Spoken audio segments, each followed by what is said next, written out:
He didn't raise his voice. He didn't slam a door. He didn't cheat, lie, or walk away. He just said one sentence to his wife on their anniversary, and it shattered something he didn't even know was holding him together. Because the most dangerous way to hurt someone is to do it calmly, casually, as if it doesn't matter.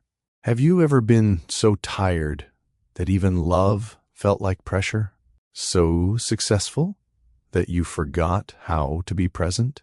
So used to control that silence felt like disrespect? Marcus was a billionaire CEO, a man who commanded boardrooms, markets, and empires. But that night, standing in his own kitchen, he couldn't control the one thing that mattered most: the words he chose with the woman who loved him quietly. And when his wife finally replied, she didn't cry. She didn't threaten to leave. She spoke calmly. And that calm reply destroyed him, because it forced him to see something most people avoid their entire lives. That love doesn't break when people stop caring. It breaks when one person keeps performing. The other keeps shrinking. Welcome back to Love Stories by Mr. Johnson, where we tell powerful, emotional stories about love, marriage, and life. Stories that don't just entertain, but teach real lessons you can carry into your own relationships.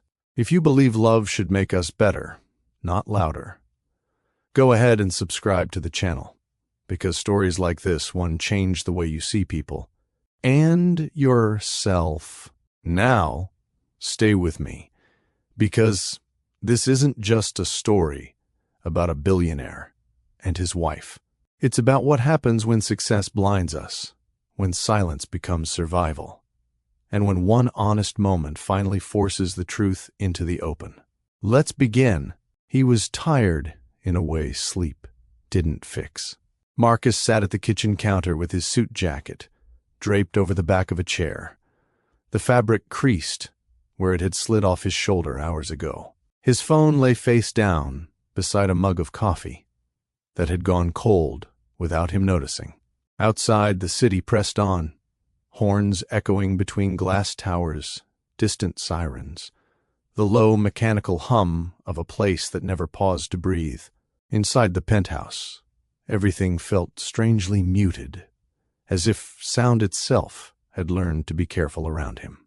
It had been that kind of day, the kind that stacked itself quietly on top of weeks just like it. He wasn't broken.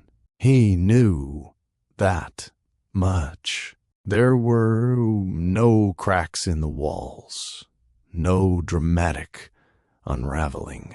He had done what he always did, made decisions, answered questions, moved meetings forward, solved problems before they could grow teeth. The company was stable. The numbers were strong. People depended on him. And he didn't fail people. But somewhere between the third board call and the flight that never happened, something inside him had thinned. The anniversary had crossed his mind more than once. Not as a feeling, exactly. More like a notification he kept swiping away. Later, he told himself. After this email. After this call. After the pressure eased. He knew how that story went, even as he repeated it. Years of being the one who decided had trained him to treat discomfort like inefficiency. If something didn't move forward, it needed fixing. If something lingered, it needed resolving. Emotions were no exception. especially his own. Marcus had learned early that feelings were only useful if they led somewhere productive. When Laura walked in, he heard her keys before he saw her. The soft clink against the marble counter, the careful way she set them down, as if sudden movements might startle the room. She never announced herself. She never had to. Her presence arrived gently, without demand. "You're home early," she said. Her voice was steady, but not bright. It carried no accusation, no relief, just observation. Marcus nodded, eyes still on the dark window ahead of him. Bored, wrapped, sooner. She stepped farther into the kitchen, heels quiet against the floor. He could feel her there without turning around. The way you feel warmth before it reaches your skin. She paused, as if deciding whether to speak again.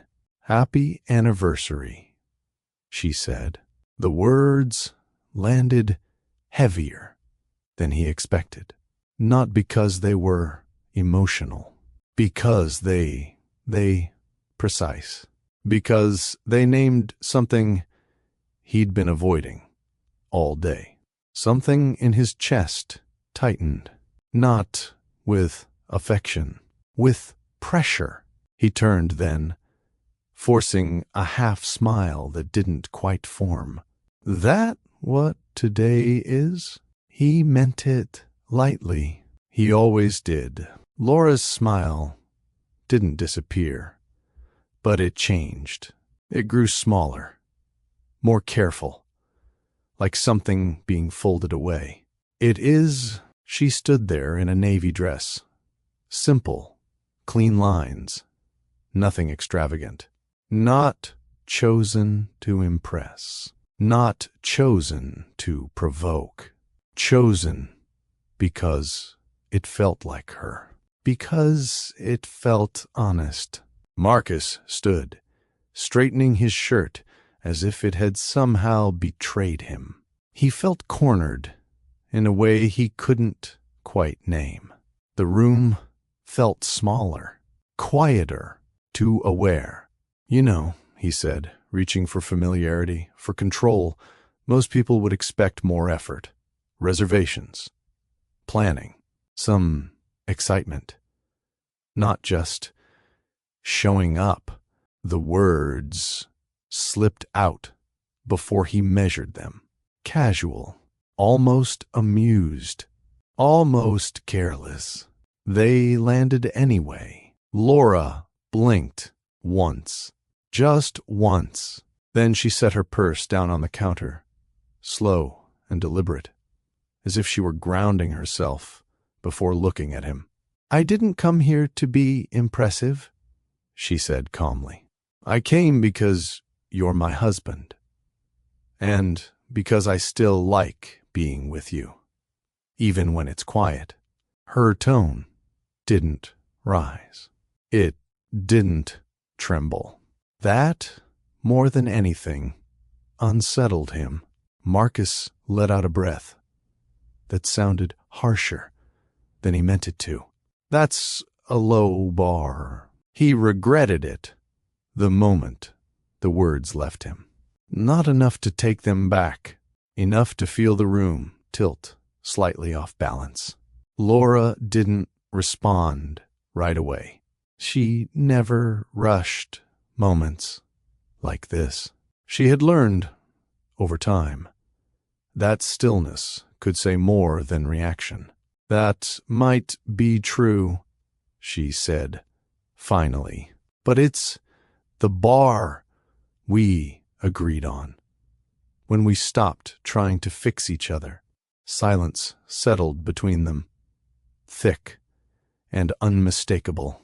Marcus felt something shift inside him. Not dramatically, not loudly, just a subtle loosening, like a knot that had been pulled on too many times and finally gave way. They hadn't always been here. In the beginning, things had felt easier, sharper. They'd mistaken intensity for intimacy, momentum for connection. He admired how steady she was. She admired how driven he was. He brought certainty. She brought patience. It worked until it didn't. Somewhere along the way, the same traits that drew them together started colliding instead of aligning. Laura carried her past quietly, not as stories she told, but as habits she lived with. The way she hesitated before asking for help, the way she softened her needs before offering them, the way she chose calm because honesty once had cost her something she wasn't ready to name again. Marcus's pain showed up differently. He had learned early that approval followed performance. So he performed relentlessly, and when the applause faded, even briefly, he felt exposed. He looked at her now. Really looked. She wasn't angry. She wasn't pleading. She looked tired, not exhausted, just careful, like someone who had learned how to stand without leaning too hard on anyone else. "I didn't mean it like that," he said, already knowing that intention wasn't the point. "I know," Laura replied. "You meant it, like you were overwhelmed." That stung more than any accusation. She moved toward the window, folding her arms loosely. Not in defense, but in thought. The city reflected them back at themselves, doubled in the glass. Two figures close enough to touch, far enough to misunderstand. "When you talk to me like that," she continued, "it feels like you're asking me to compete with your life instead of share it." Marcus swallowed. His throat felt tight in a way that had nothing to do with words. "I don't know how to turn it off." "I'm not asking you to," she said gently. "I'm asking you not to aim it at me." They stood there, the quiet stretching, not hostile, not tender, just honest. Their marriage hadn't been dramatic. No shouting matches, no betrayals, just a slow accumulation of moments where timing missed and fear spoke louder than care. Trust didn't erode all at once. It thinned unevenly. "I don't want to be needed," Marcus admitted suddenly. The words surprised him as much as they hung in the air. "I'm scared if I am, I'll fail at it."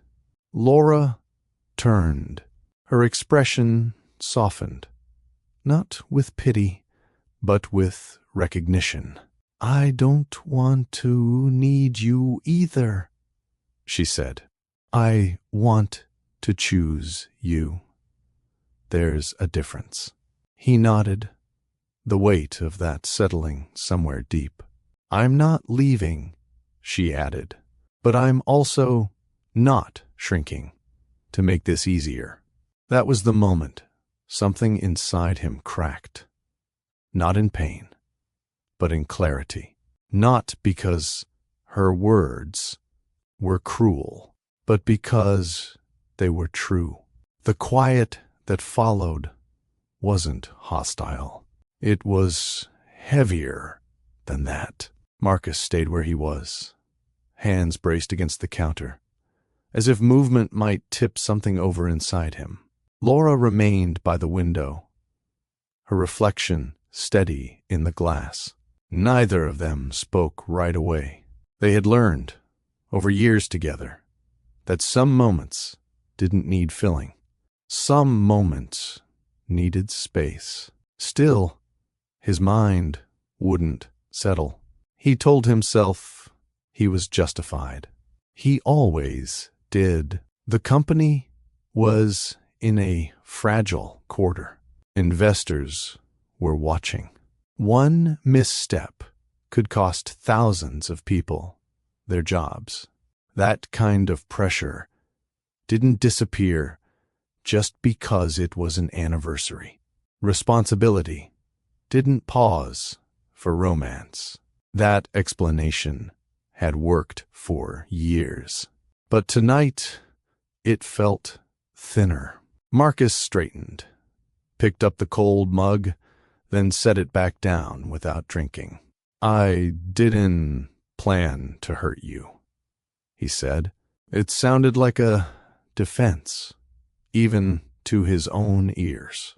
Laura nodded once. "I know." That answer unsettled him more than an argument would have. She wasn't trying to win. She wasn't even trying to be understood. She was simply stating a fact. He stopped, frustrated with himself.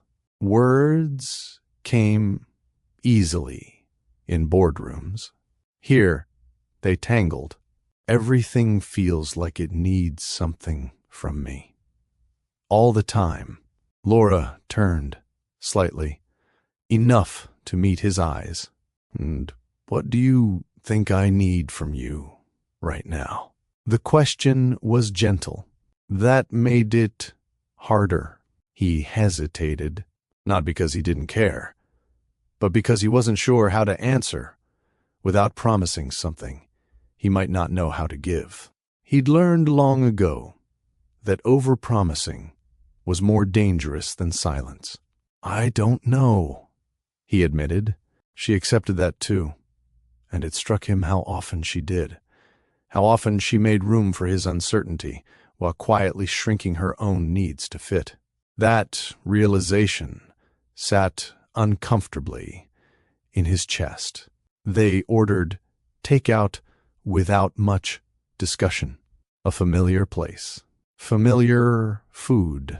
The kind of choice you made when decision fatigue had crept into even the smallest corners of life.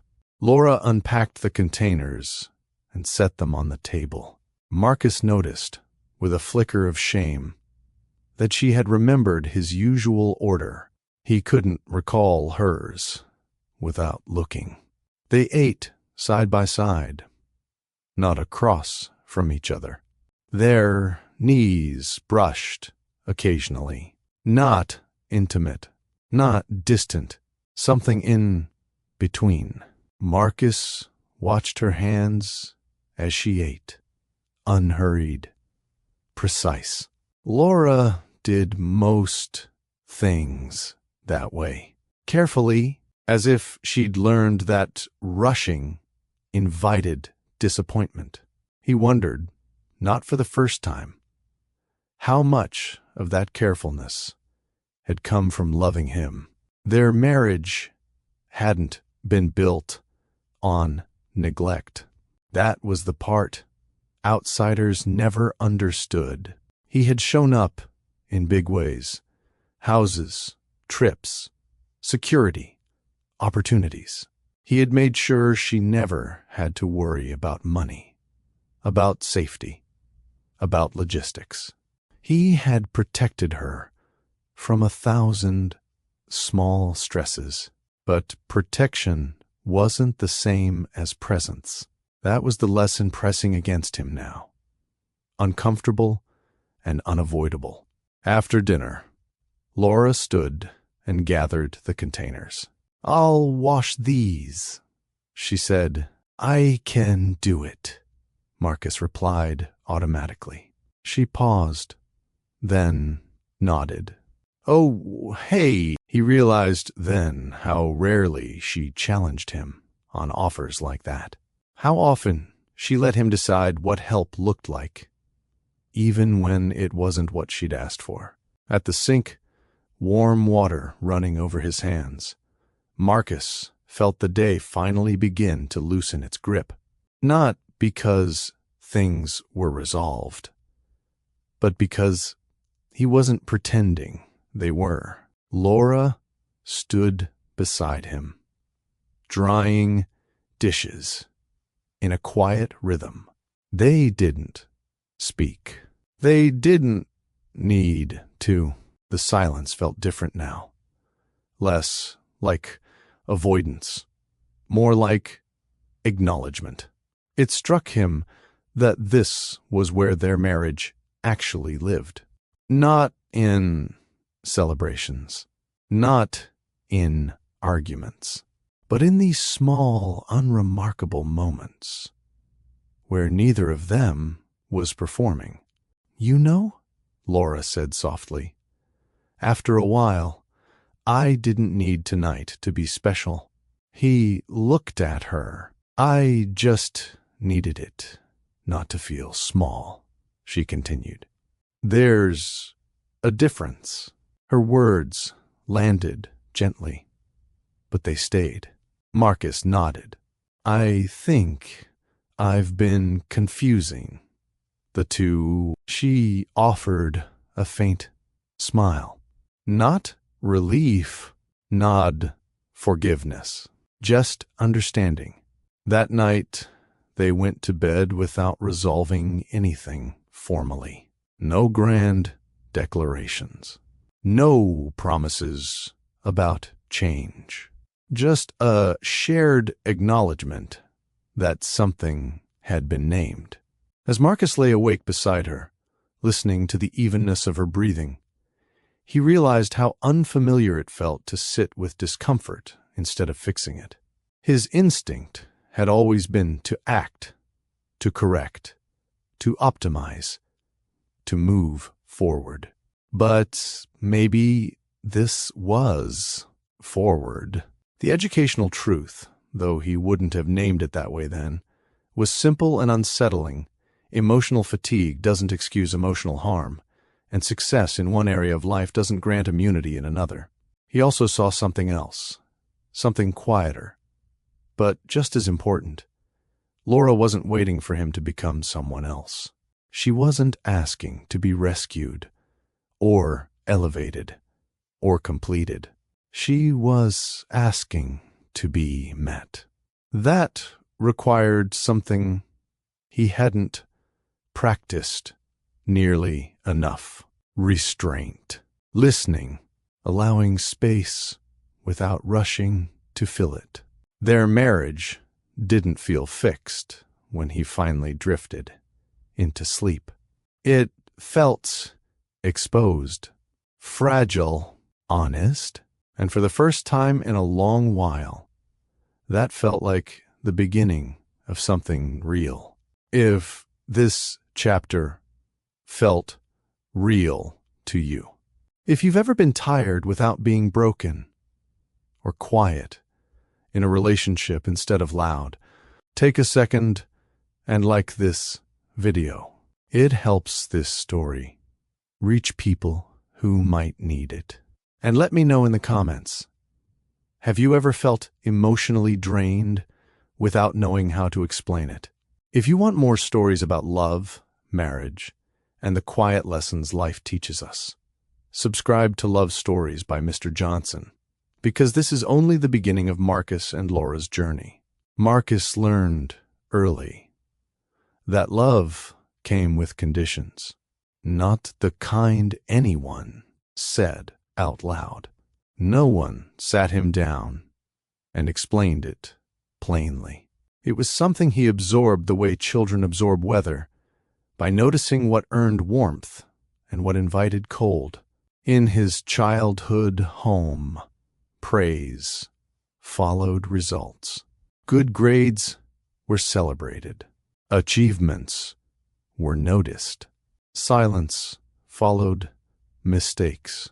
Disappointment was never loud, but it was unmistakable. It lived in pauses, in looks that lingered too long, in conversations that ended early. So Marcus learned to perform. He learned that competence kept things calm. That certainty made people comfortable. That if you stayed useful, you stayed valued. Feelings, on the other hand, were unpredictable. They complicated things. They slowed progress. By the time he reached adulthood, control felt less like a choice and more like oxygen. That instinct served him well in business. Investors trusted him. Teams relied on him. He built companies the way some people built walls. Solid, impressive, difficult to breach. The world rewarded him for it. Success reinforced the lesson again and again. But marriage was not a boardroom. That distinction came to him slowly, in moments that didn't feel dramatic enough to name at the time. Moments where Laura asked a simple question, and he responded with a solution. Moments where she shared something fragile, and he responded with reassurance instead of presence. Moments where he mistook leadership for intimacy. Marcus didn't see himself as cold. He saw himself as reliable. From his perspective, he was doing everything right. Laura, meanwhile, was learning a different lesson, one she hadn't planned to revisit. Her past had taught her that instability could arrive quietly. That raised voices weren't the only danger. Sometimes disappointment wore a calm face. Sometimes the safest way to survive was to become smaller, quieter, easier to accommodate. She hadn't married Marcus to repeat old patterns. She'd married him because he felt steady, because his confidence felt like ground that wouldn't shift beneath her feet, because when he said something, it sounded settled. At first, that steadiness felt like safety, but over time, she began to notice how often safety came with silence. Laura learned to measure her words carefully, not out of fear of him, but out of fear of becoming a problem. She noticed how easily his attention drifted when conversations didn't have a clear outcome. She noticed how tension made him efficient rather than curious. So she adapted. Quietly, she chose calm, not because she lacked emotion, but because emotion had once cost her too much. She chose patience because impatience had never protected her before. She chose restraint because it kept the peace. None of it was dramatic. That was the danger. Marcus noticed changes, but he didn't interpret them correctly. He saw Laura becoming more self-sufficient and assumed she was content. He saw fewer questions and assumed fewer needs. He didn't recognize withdrawal when it arrived gently. In his mind, things were stable, but stability without connection was not what Laura had hoped for. It was simply what she knew how to endure. That night, the anniversary night, had not created these wounds.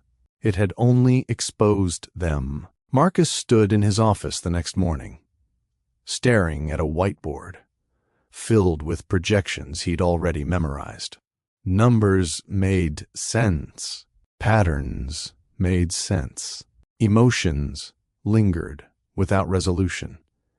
and that unsettled him. For the first time, he wondered if his strength, his discipline, his control might also be a limitation. Not something to eliminate, but something to understand. The educational truth sat beneath the surface of everything unfolding between them. Unexamined coping mechanisms don't disappear with success.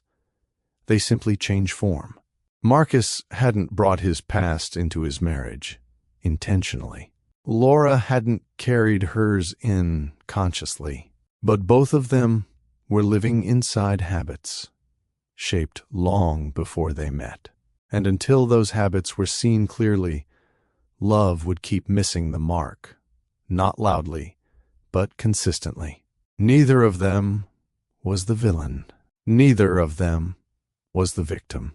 They were two imperfect people, loving each other the only way they knew how, and slowly learning that knowing why mattered just as much as trying harder. Laura didn't wake up that morning thinking about the argument. That was the part that surprised her. She woke to the soft gray light slipping through the curtains, the city quieter than usual at that hour. Marcus was already gone. She could tell by the untouched space beside her and the faint smell of his cologne lingering in the air. He left early, when his mind was full.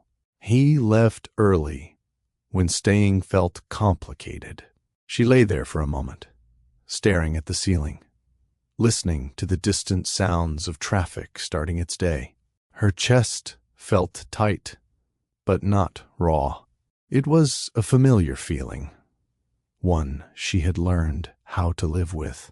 Laura had spent years convincing herself that calm meant healthy. She wasn't wrong, but she wasn't entirely right either. In past relationships, calm had been survival.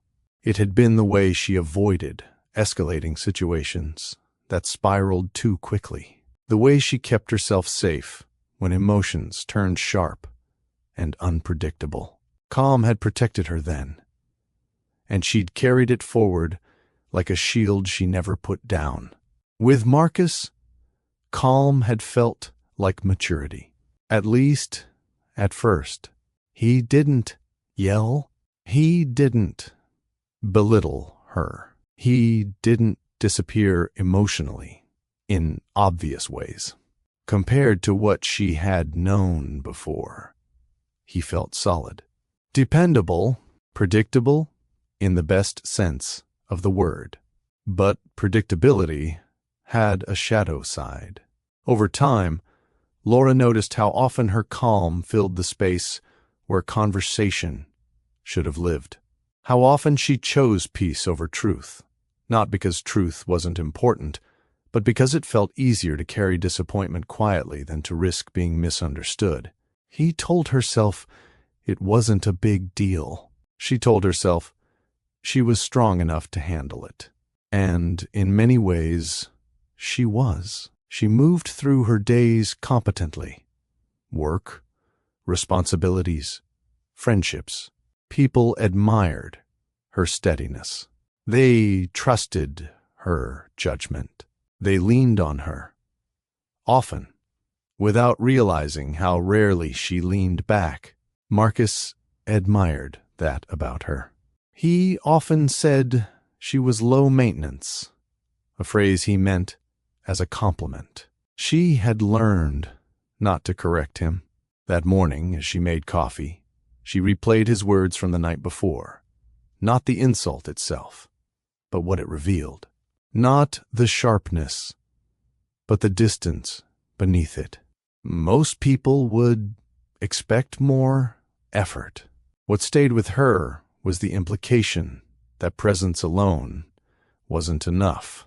That being there, quietly, sincerely, was somehow insufficient. She had heard that message before, in different forms, from different people. Laura had learned early that love often came with expectations she wasn't allowed to name. Be supportive, but not demanding. Be understanding, but not inconvenient. Be strong, but not so strong that you didn't need anyone at all. With Marcus, she had tried to walk that line carefully, but lines blur when no one talks about where they are. Across town, Marcus sat in traffic, gripping the steering wheel harder than necessary.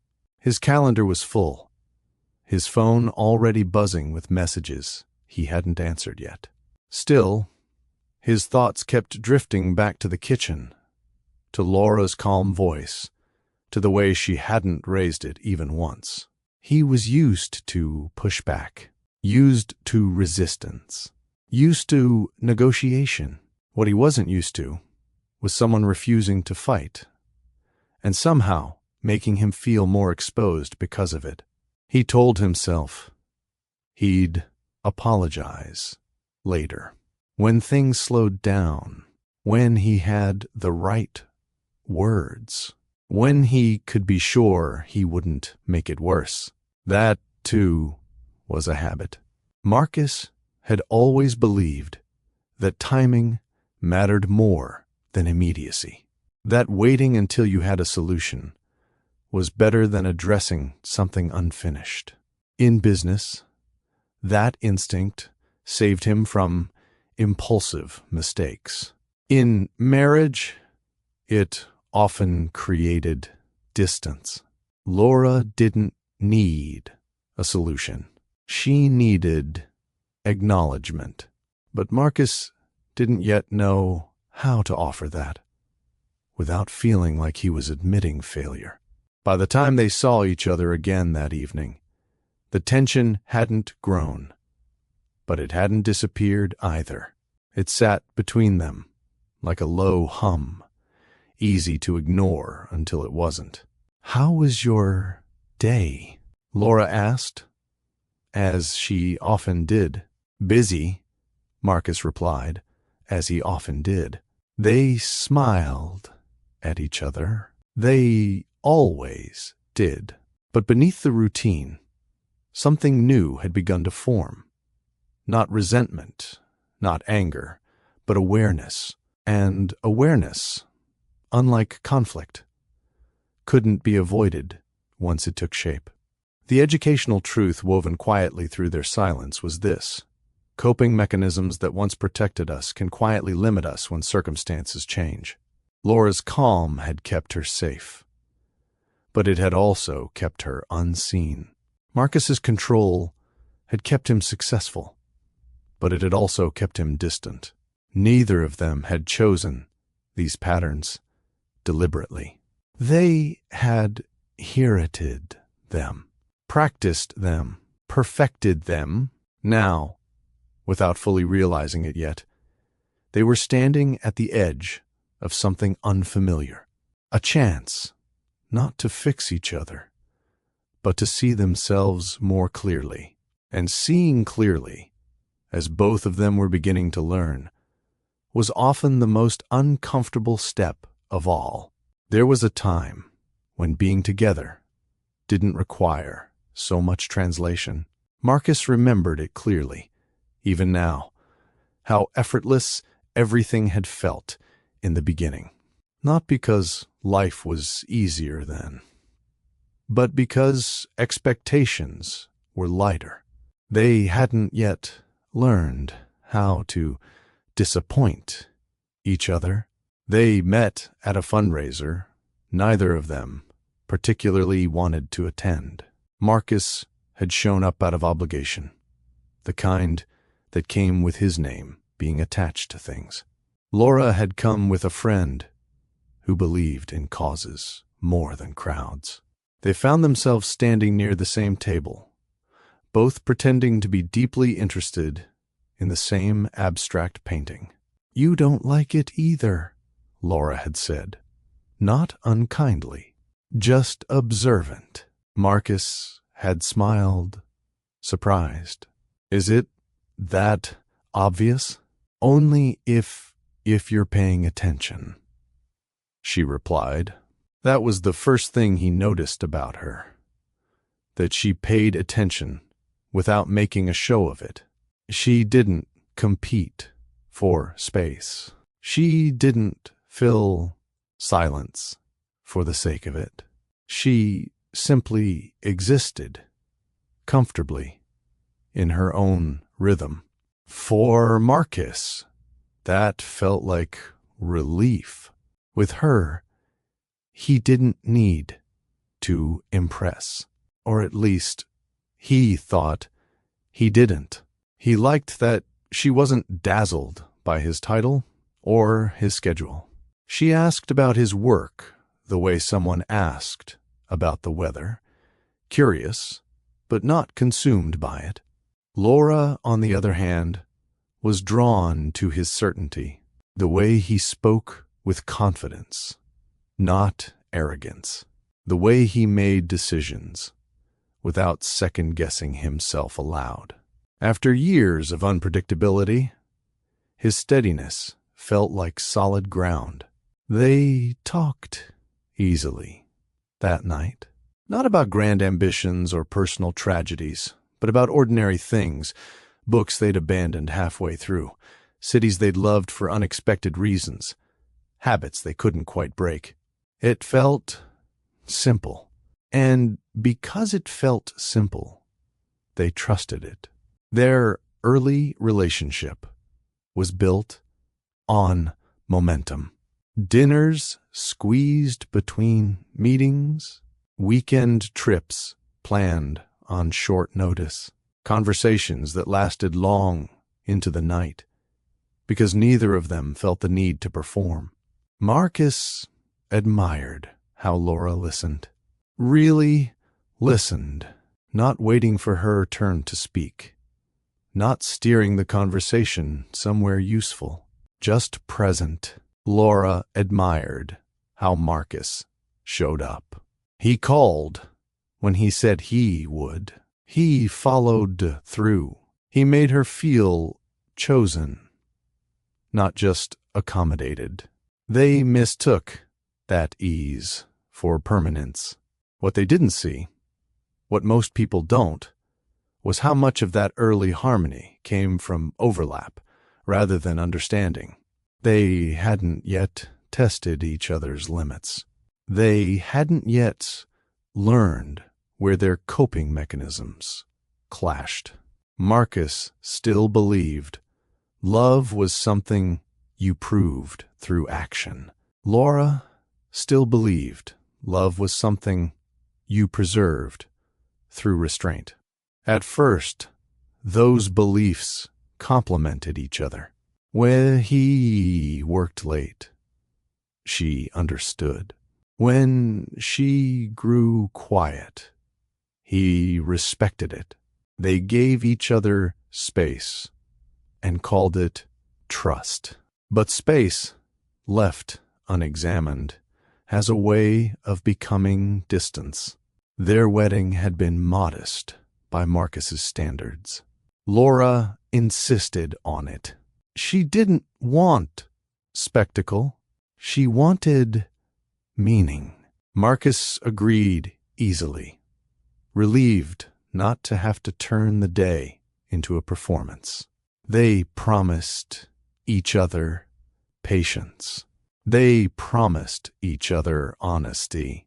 They promised growth. They meant it.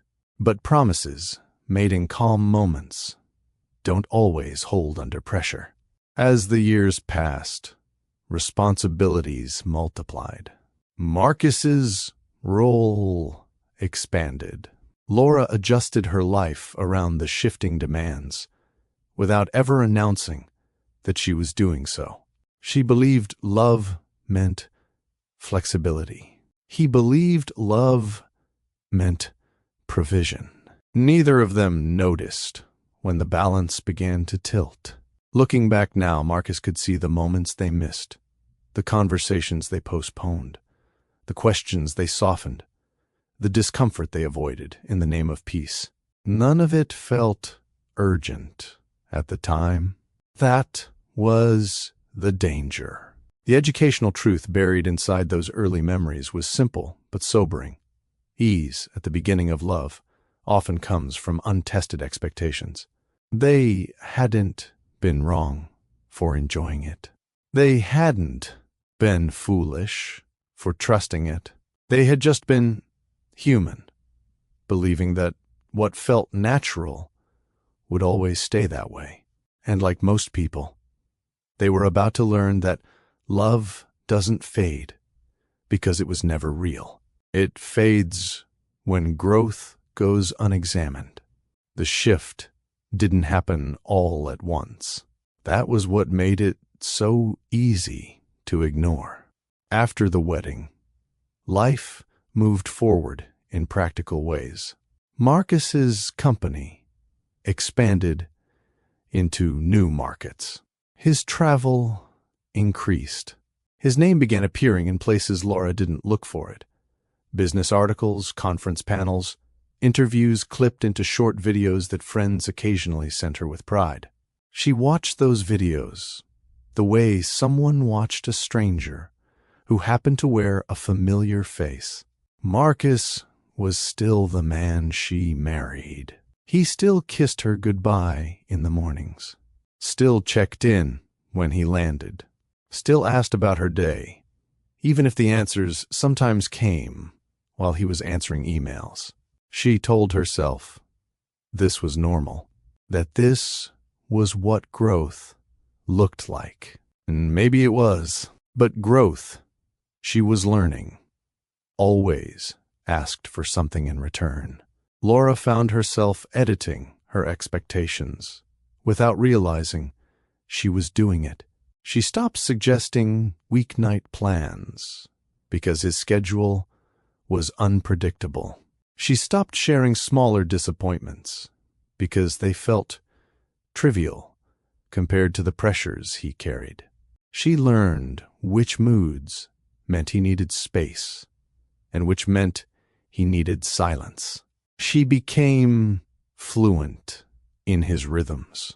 Marcus, for his part, noticed how easy things felt at home. There were no confrontations waiting for him, no emotional demands he couldn't schedule around. Laura handled her world with quiet efficiency, and he admired her for it. He didn't see the cost. To him, peace meant health. To Laura, peace was becoming effort. She didn't resent him for it, not consciously. Resentment felt too loud, too obvious. What she felt instead was something quieter, a dull sense of loneliness that arrived even when they were in the same room. She would sit beside him on the couch while he reviewed documents on his tablet, the glow of the screen reflected in his glasses, and think, this is still us. But the thought no longer felt complete. Marcus had grown used to being needed for outcomes. People needed his decisions, his approvals, his strategies. At home, he didn't feel needed in the same way, and he took that as a sign that things were fine. He didn't realize that Laura wasn't asking to need him. She was asking to be known. There were moments, small ones, when the gap revealed itself, like the time she mentioned feeling overwhelmed at work, and he responded with a list of solutions instead of a question, or the time she asked if he'd be home for dinner, and he answered honestly, but without noticing the disappointment she tried not to show. Each moment, on its own, seemed insignificant. Together, they formed a pattern. Laura began to wonder if wanting more presence made her unreasonable. She reminded herself of everything Marcus provided, of how hard he worked, of how many people would trade places with her without hesitation. So she adjusted again. Marcus, meanwhile, told himself that love matured, that the intensity of the beginning naturally gave way to steadiness, that what they had now was deeper, even if it felt quieter. He wasn't entirely wrong, but he wasn't entirely right either. The educational truth unfolding quietly between them was this: love doesn't disappear when routines replace romance. It disappears when curiosity does. Neither of them was neglecting the relationship intentionally. They were simply prioritizing what felt urgent over what felt important. And urgency had a way of disguising itself as responsibility. By the time their anniversary arrived, both of them were carrying expectations they hadn't voiced. Marcus expected understanding. Laura expected acknowledgement. Neither expectation was unreasonable. Neither was spoken. And unspoken expectations, as they were about to learn, had a way of turning ordinary moments into turning points. That night in the kitchen wasn't the beginning of their problems.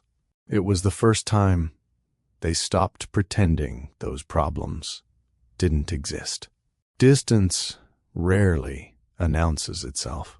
It doesn't arrive with arguments or slammed doors, doesn't demand attention. It settles in quietly, disguising itself as routine, responsibility, and maturity. By the time you notice it, it already feels normal. For Marcus and Laura, the drift began in ordinary places. Mornings became efficient instead of intimate. Coffee was poured while emails were skimmed. Conversations were compressed into updates. What needed doing? Who needed calling? Which meeting might run late? Kisses goodbye were still there, but shorter, lighter, easier to forget once the door closed.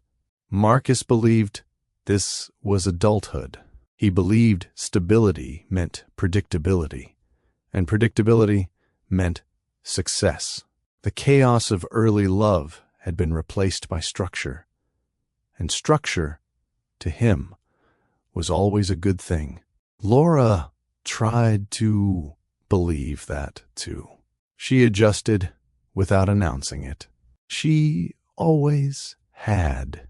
When Marcus started traveling more, she learned to plan her weeks independently. When dinners were postponed, she reheated meals without comment. When weekends filled with obligations, she filled her time elsewhere. She told herself this was what partnership looked like. Two people moving in parallel, trusting the other to keep pace. But sometimes, moving in parallel meant moving apart.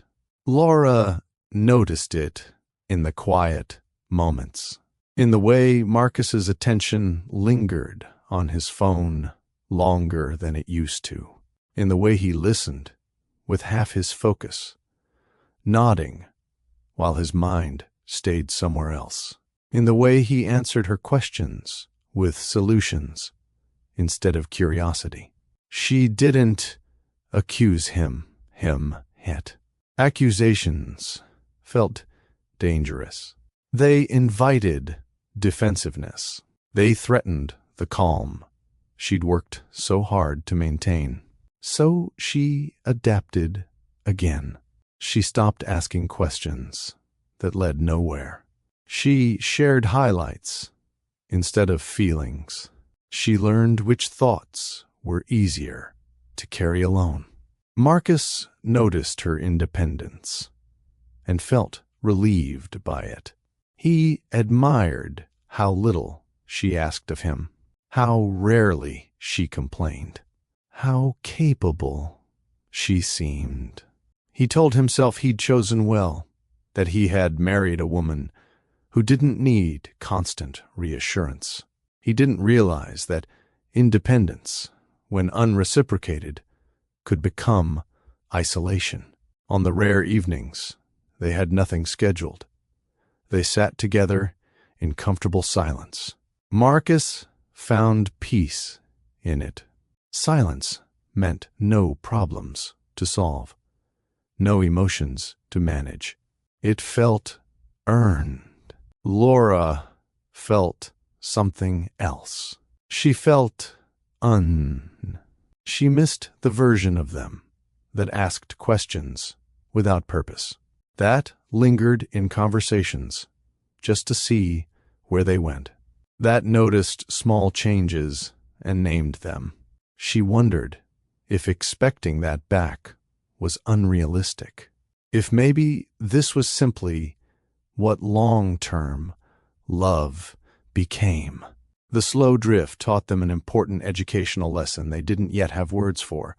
When emotional effort becomes one-sided, even patience begins to feel lonely. Marcus didn't intend to take more than he gave. He simply followed the path that rewarded him most elsewhere: efficiency, decisiveness, forward motion. Those instincts didn't shut off at home. Laura didn't intend to disappear. She simply believed love meant accommodating the weight someone else carried. Neither of them was cruel. Neither was careless. They were just unexamined.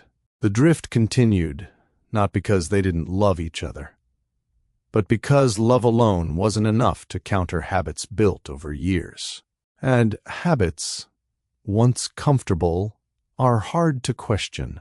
Laura didn't notice the drift all at once. It showed up in small, almost invisible ways, moments that felt too minor to name, but too persistent to ignore. Like the way Marcus no longer asked follow-up questions when she talked about her day, or how decisions about their life together were often presented as conclusions instead of conversations. "Next quarter's going to be intense," he would say. "I'll probably be traveling more. We'll figure it out." And they would. She always did. Laura became skilled at filling the gaps. She adjusted plans quietly, restructured her expectations without complaint. She told herself that being understanding was a strength. That flexibility was part of love. That needing less made her easier to be with. What she didn't realize was how much she was teaching herself not to need at all. Marcus, meanwhile, felt increasingly efficient at home. Problems didn't escalate. Conflicts didn't linger. From his perspective, things were stable, predictable, healthy. He had no reference point for what was missing, only for wasn't going wrong. That was the danger. In his world, success was measured by outcomes. If there were no fires to put out, the system was working.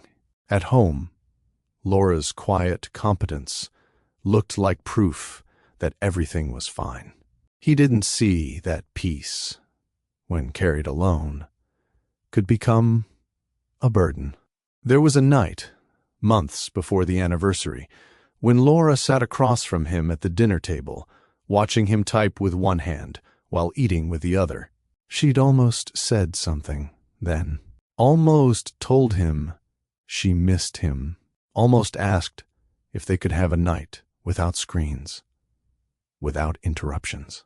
She didn't. The moment passed, as moments often do when you wait for a better time that never quite arrives.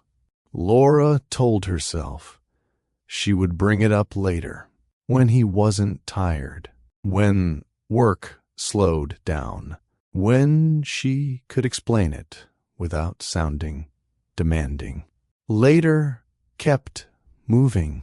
Marcus sensed, vaguely, that something had shifted, but he didn't investigate it. Investigation required emotional attention, and emotional attention felt inefficient when there were tangible problems demanding immediate solutions. He believed love was something you sustained by providing stability. Laura believed love was something you sustained by preserving harmony. Neither belief was wrong, but together they created a silence neither of them knew how to break.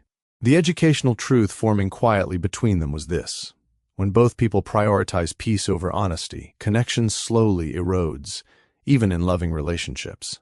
By the time the anniversary approached, Laura had already adjusted her expectations downward. She didn't plan anything elaborate. She didn't hint or ask. She simply hoped for presence. Marcus, consumed by deadlines and decisions, treated the date like another commitment, competing for his attention. He intended to show up. He just hadn't decided how. Neither of them realized how much meaning that night would carry. The drift had done its work, patiently, invisibly, and now without warning. It was about to be interrupted, not by anger or betrayal, but by truth spoken calmly. And sometimes, calm truth is the most disruptive force of all. The evening began without ceremony. No candles, no reservations, no carefully curated moment designed to feel special. Just the familiar quiet of the apartment as dusk settled over the city, the lights outside flickering on one by one, like they always did. Laura arrived first. She moved through the space slowly, setting her bag down, slipping off her shoes, smoothing the front of her dress, even though no one was there to see it yet. She hadn't dressed up for attention. She'd dressed up for intention, for herself, for the marriage she still believed in, even if she wasn't sure how to speak that belief out loud anymore. She checked the time once. Then again, Marcus was running late. That wasn't unusual. She didn't take it personally. She never had. She told herself he would arrive when he could, carrying the weight of a day she didn't fully understand but respected all the same. When the door finally opened, the sound echoed louder than expected. Marcus stepped inside, phone still in his hand, his attention split between a conversation that had followed him home and the apartment waiting for him. He ended the call as he walked in, rubbing his forehead like he was trying to press the day out of his thoughts. "You're home early," Laura said, repeating the words from the night before. They sounded different now, less hopeful, more careful. "Board wrapped sooner," he replied automatically. He set his jacket down, loosened his tie, moved through the motions he had repeated hundreds of times. The space felt familiar, safe, predictable. That was when she said, "Happy anniversary." The words were gentle, unforced, offered, not demanded. Marcus felt the tension immediately, not because he had forgotten. He hadn't, but because he had postponed acknowledging it all day. Now the postponement had caught up with him. "That what today is?" he asked, attempting humor, attempting distance. Laura didn't correct him sharply. She didn't remind him of dates or expectations. She simply nodded. "It is." Something shifted between them then, not visibly, but undeniably. The air felt tighter, more attentive, as if the room itself was waiting to see what would happen next. Marcus stood straighter, instinctively moving into problem-solving mode. He felt behind, unprepared, and when Marcus felt behind, he reached for control. "You know," he said, voice casual but edged, "most people would expect more effort. Reservations, planning, some excitement. Not just showing up." The sentence hung in the air longer than he expected it to. Laura blinked once.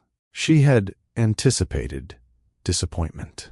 She had prepared herself for indifference.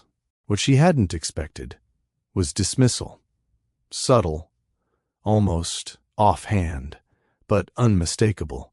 She set her purse down carefully, as if she were setting down something heavier than it appeared. "I didn't come here to be impressive," she said calmly. "I came because you're my husband, and because I still like being with you, even when it's quiet." Her voice didn't shake. That was what made it land. Marcus exhaled sharply, more out of discomfort than intention. "That's a low bar." The words escaped before he reconsidered them. Silence followed. Not the comfortable kind. Not the familiar kind. A heavier silence. One that asked to be acknowledged. Laura didn't raise her voice. She didn't argue. She didn't explain herself defensively. "That might be true," she said evenly. "But it's the bar we agreed on when we stopped trying to fix each other." Marcus felt the impact immediately.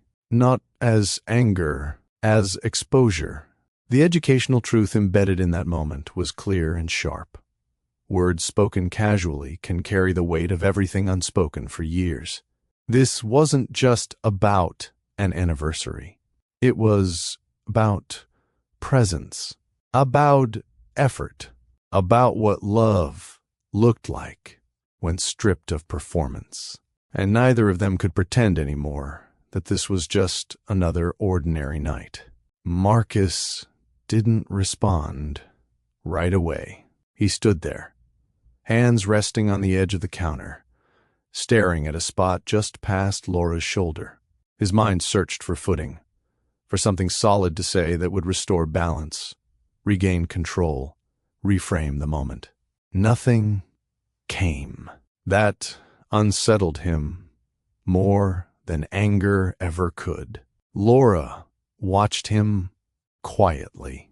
She wasn't waiting for an apology. She wasn't bracing for a fight. She was simply standing in the truth she had finally spoken out loud. The city outside continued as if nothing had happened. Cars moved. Lights flickered. Somewhere, someone laughed. Inside the apartment, time felt suspended. "I didn't mean it like that," Marcus said at last. His voice was lower now, slower. "I've just had a long day." Laura nodded. "I know." That was it. No argument, no escalation.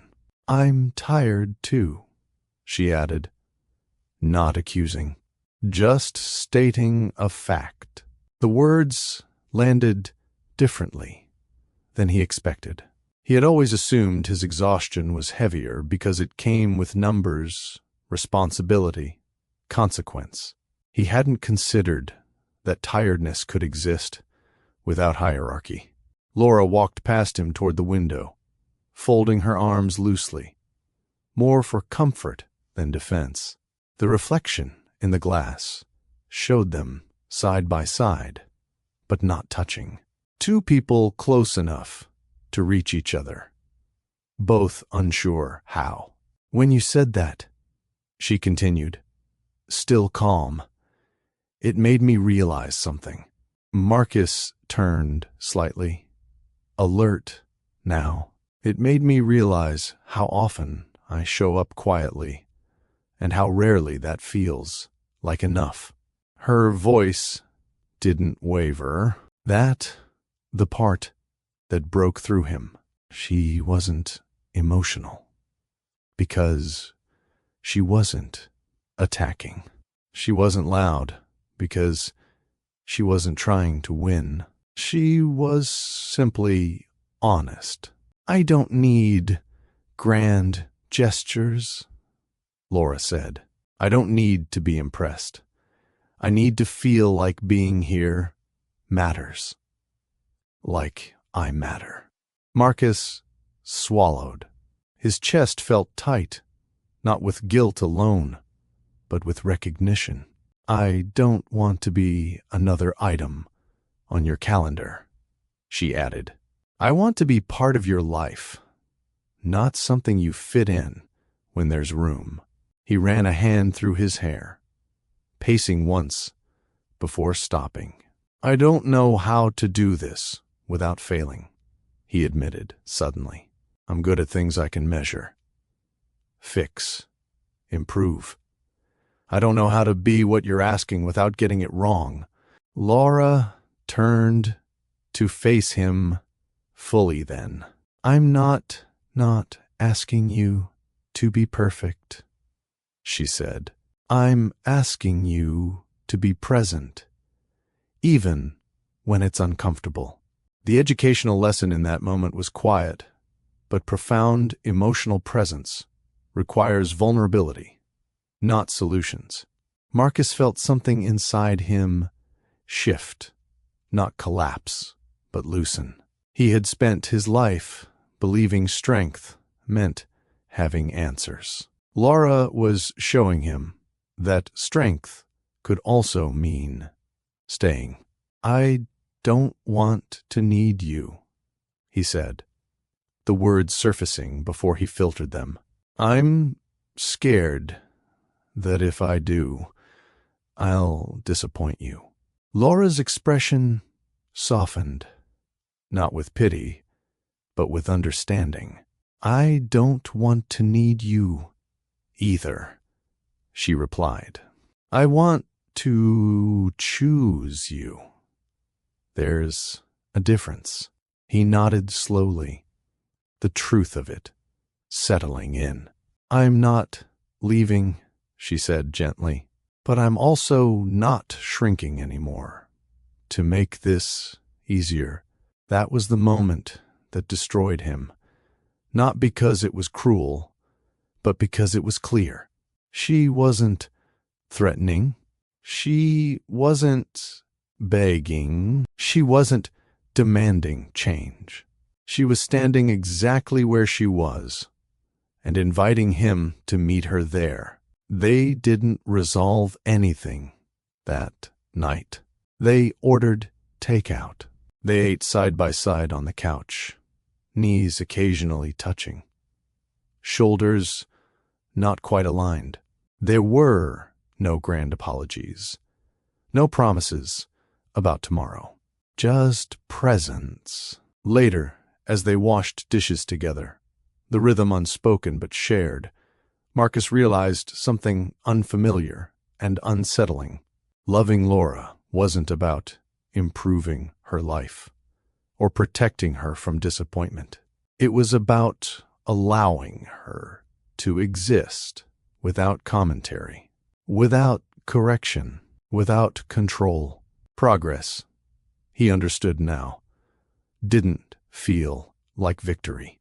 It felt like restraint, like listening when instinct said to lead, like pausing before speaking, not to calculate impact, but to consider care.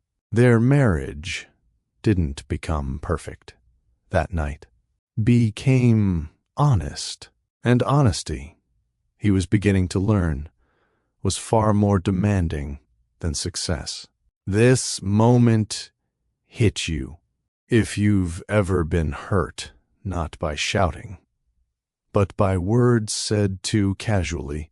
Pause for a second and like this video. It helps stories like this reach people who need to hear them. Tell me in the comments, do you think calm honesty is more powerful than anger in a relationship? And if you want more stories that explore love, marriage, and the quiet truths we often avoid, subscribe to Love Stories by Mr. Johnson, because the hardest lessons in love are rarely loud. The days that followed didn't explode. They settled. That surprised Marcus most of all.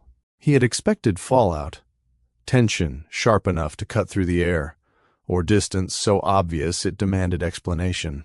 Instead, what came was a quiet heaviness, like fog that didn't lift, but didn't fully obscure either.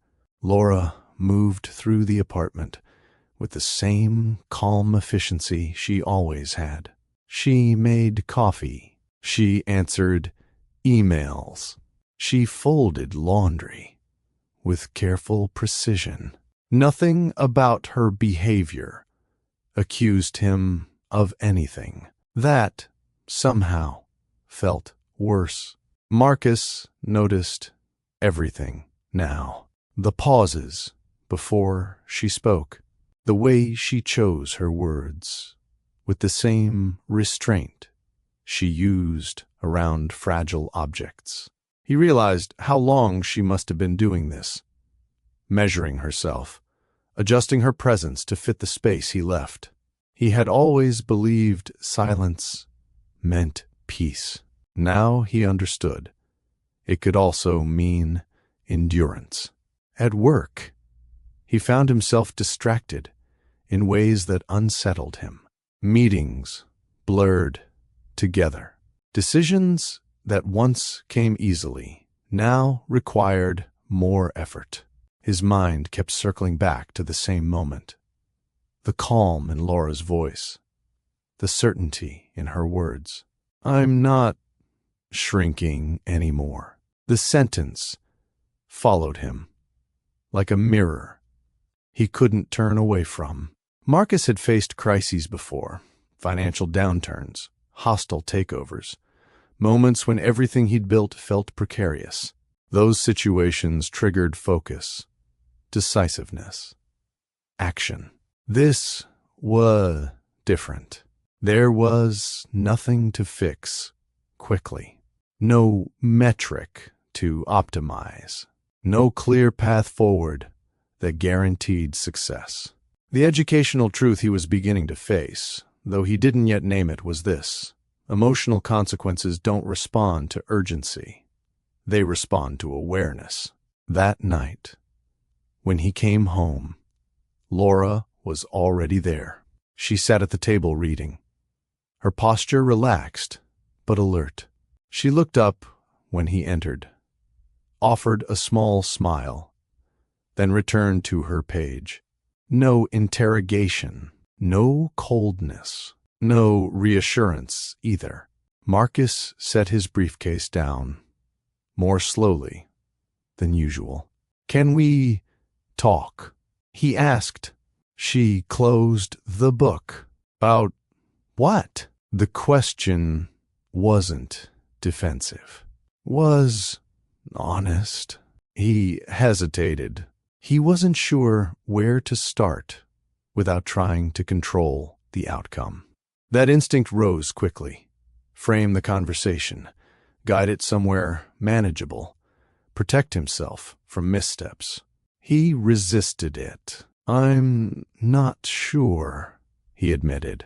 I just don't want to pretend nothing happened.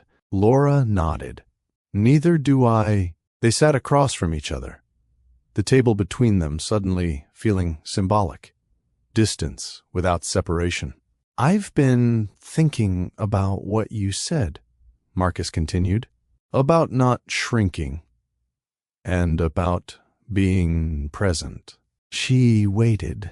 She always waited. I didn't realize how much I've relied on you being easy, he said. Not easy to love, easy to live with.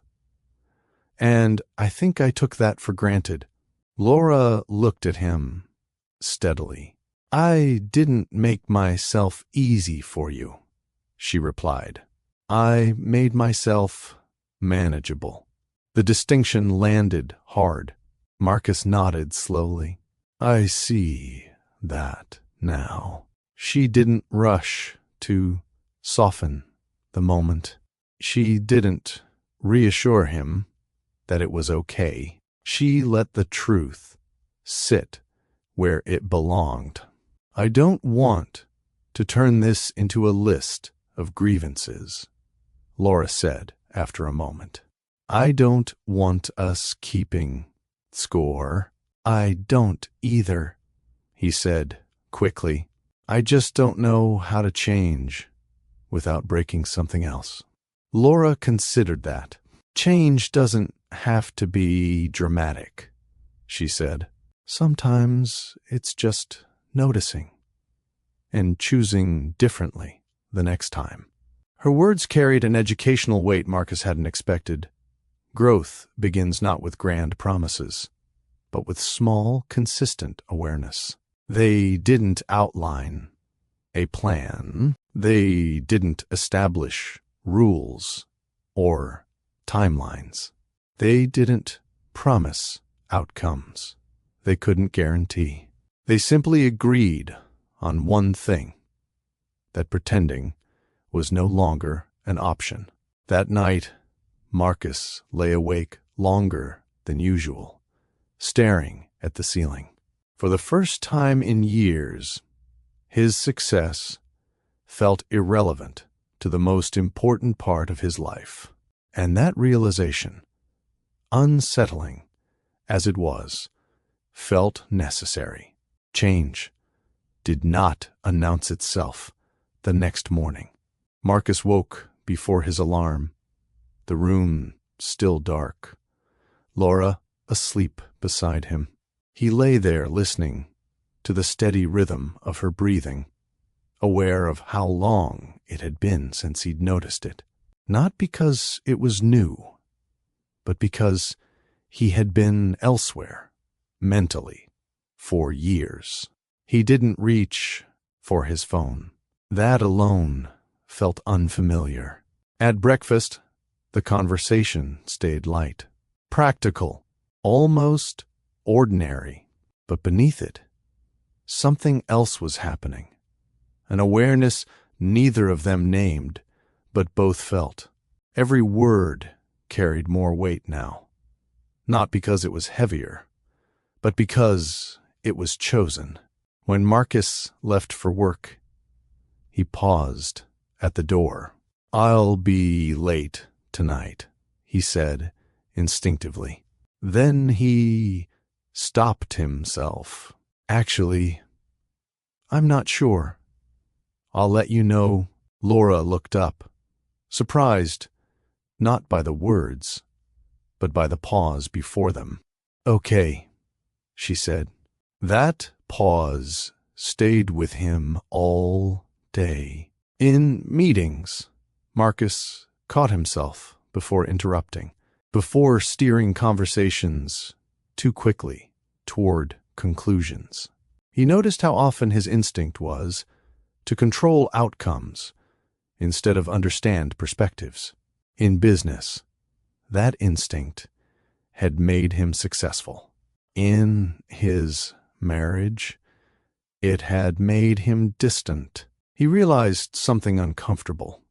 He had been treating love like a system to manage, instead of a relationship to participate in.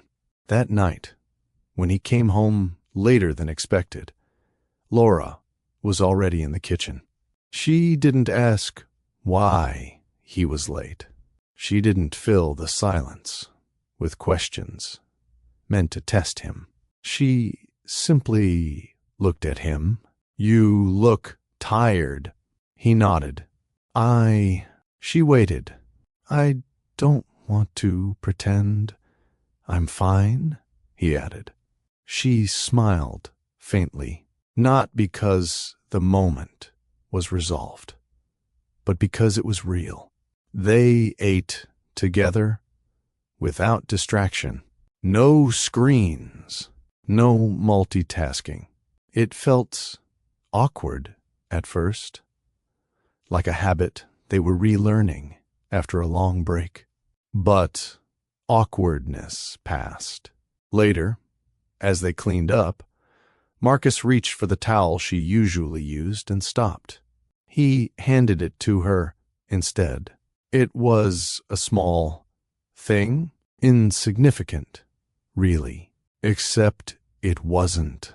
It was the first time he noticed how often she accommodated him without being asked. Laura noticed, too. She didn't comment on it. She simply accepted it. That night, lying in bed, Marcus felt something unfamiliar. Not certainty, not control, but humility. He understood now that the aftermath of harm wasn't repair. It was responsibility. The educational truth unfolding slowly between them was this: repair in relationships is not about returning to who you were. It's about becoming more aware of who you are. Laura, too, was changing. She began to speak up sooner, not dramatically, not with accusation, but with clarity. When something didn't sit right, she named it. When she needed space, she asked for it. When she felt unseen, she didn't swallow it whole. Marcus listened.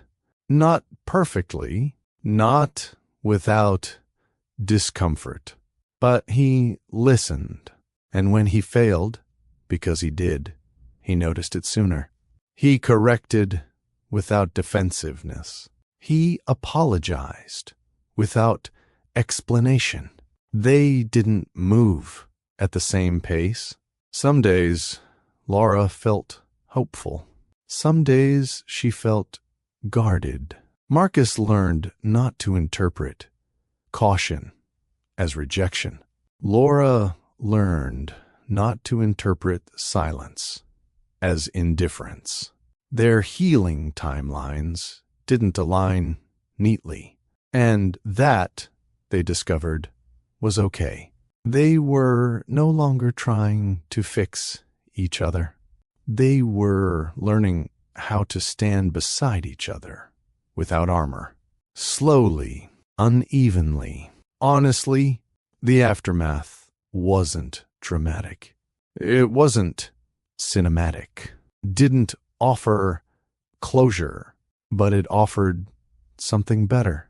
A pattern beginning to change. Marcus had always believed that control was neutral, necessary, protective, responsible. It took time for him to realize that what felt neutral to him often felt heavy to the people closest to him.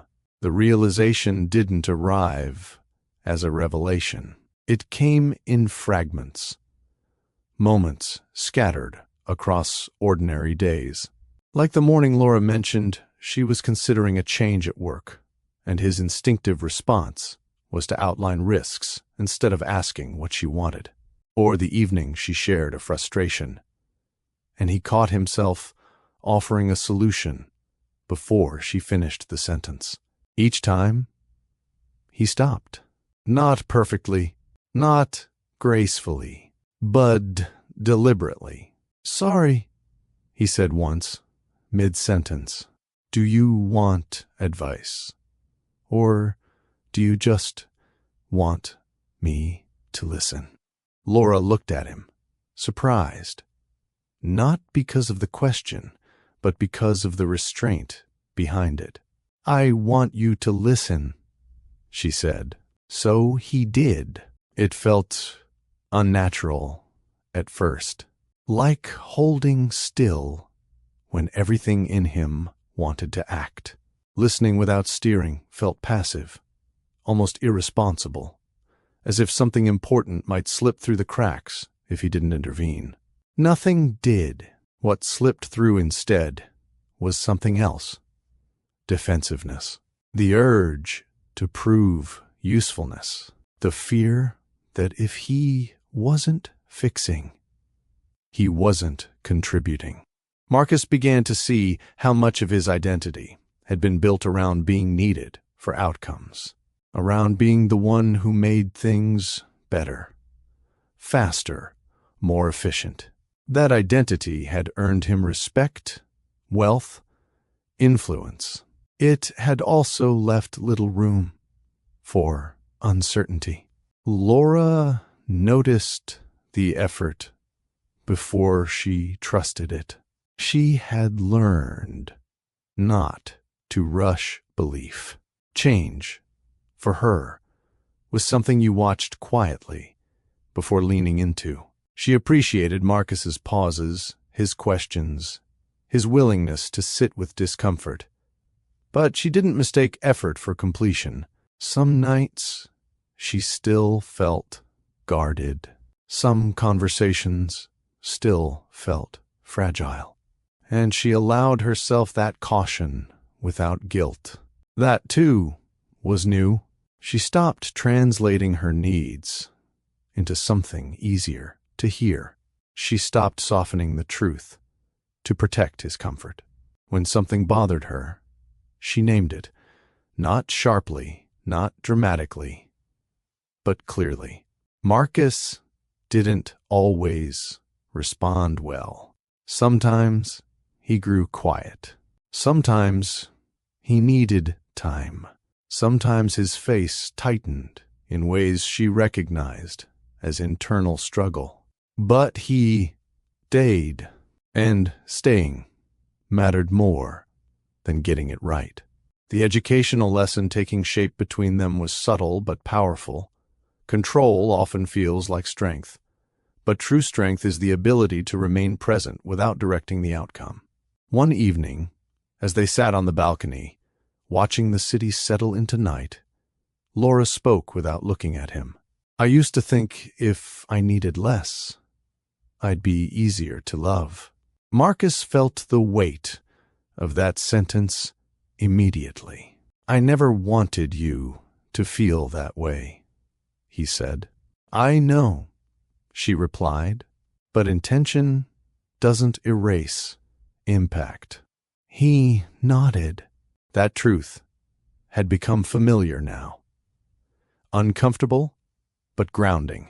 "I'm learning that being chosen doesn't mean being necessary," she continued. "It means being seen." Marcus let the words settle. He didn't rush to respond. He didn't promise anything. He simply reached for her hand. And for once, that felt like enough. Letting go of control did not make Marcus feel lighter. It made him feel exposed. There were moments when the urge to step back into old habits surged, when stress piled up, when decisions demanded urgency, when his confidence wavered. Control had always been his refuge. Without it, he felt unsteady, unsure of his value. That was the part no one warned him about. He had assumed that emotional growth would feel like relief, like release. Instead, it felt like standing still in unfamiliar terrain, resisting instincts that had once kept him safe. Laura noticed the strain. One evening, she found him sitting alone in the living room, lights off, staring at nothing in particular. He looked up when she entered, startled, as if he'd been caught somewhere private. "You okay?" she asked. "I don't know," he admitted. "I feel like I'm doing less, and I'm not sure who I am without that." She sat beside him, close, but not pressing. "You're not doing less," she said. "You're doing different." He considered that. "I spent my whole life being valued for what I could provide," he said, "for how much I could handle. I don't know how to measure this." "You don't have to measure it," Laura replied. "You just have to stay." The simplicity of her words unsettled him. Staying felt vulnerable. Staying required patience. Staying meant accepting moments where he couldn't perform his way out of discomfort.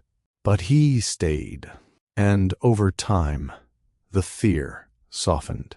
Laura, too, was unlearning something.